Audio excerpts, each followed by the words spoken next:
The Three Spinners. There was once a girl who was idle and would not spin, and let her mother say what she would, she could not bring her to it. At last the mother was once so overcome with anger and impatience that she beat her, on which the girl began to weep loudly. Now at this very moment the queen drove by, and when she heard the weeping she stopped her carriage, went into the house, and asked the mother why she was beating her daughter, so that the cries could be heard out on the road. Then the woman was ashamed to reveal the laziness of her daughter, and said, "I cannot get her to leave off spinning. She insists on spinning for ever and ever, and I am poor and cannot procure the flax." Then answered the queen, "There is nothing that I like better to hear than spinning, and I am never happier than when the wheels are humming. Let me have your daughter with me in the palace. I have flax enough, and there she shall spin as much as she likes." The mother was heartily satisfied with this, and the queen took the girl with her. When they arrived at the palace, she led her up into 3 rooms, which were filled from the bottom to the top with the finest flax.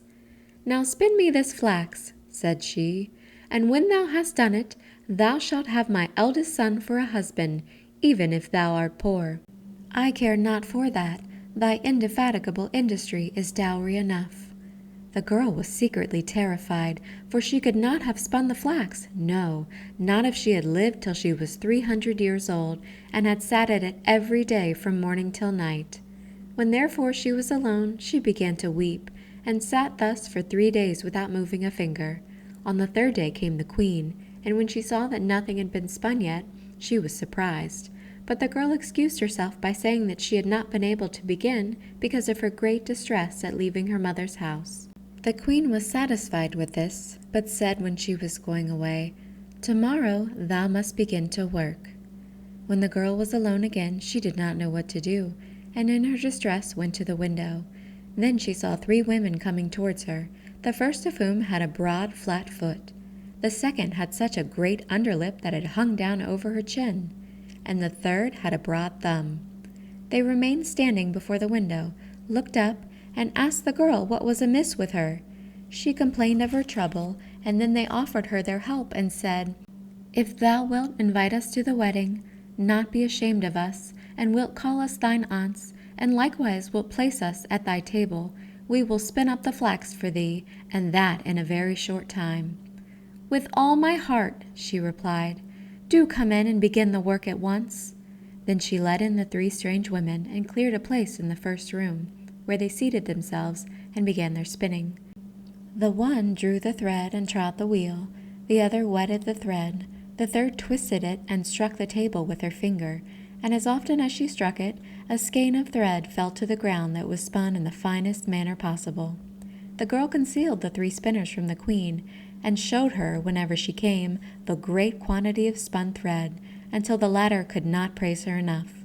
When the first room was empty, she went to the second, and at last to the third, and that too was quickly cleared. Then the 3 women took leave and said to the girl, "Do not forget what thou hast promised us. It will make thy fortune." When the maiden showed the queen the empty rooms and the great heap of yarn, she gave orders for the wedding, and the bridegroom rejoiced that he was to have such a clever and industrious wife, and praised her mightily. "I have 3 aunts," said the girl, "and as they have been very kind to me, I should not like to forget them in my good fortune. Allow me to invite them to the wedding, and let them sit with us at table." The queen and the bridegroom said, "Why should we not allow that?"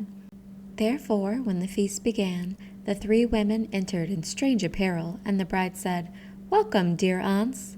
"Ah," said the bridegroom, "how comest thou by these odious friends?" Thereupon he went to the one with the broad flat foot, and said, "How do you come by such a broad foot?" "By treading," she answered, "by treading."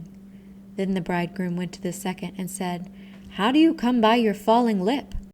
"By licking," she answered, "by licking." Then he asked the third, "How do you come by your broad thumb?" "By twisting the thread," she answered, "by twisting the thread." On this the king's son was alarmed and said, "Neither now nor ever shall my beautiful bride touch a spinning wheel." And thus she got rid of the hateful flax spinning.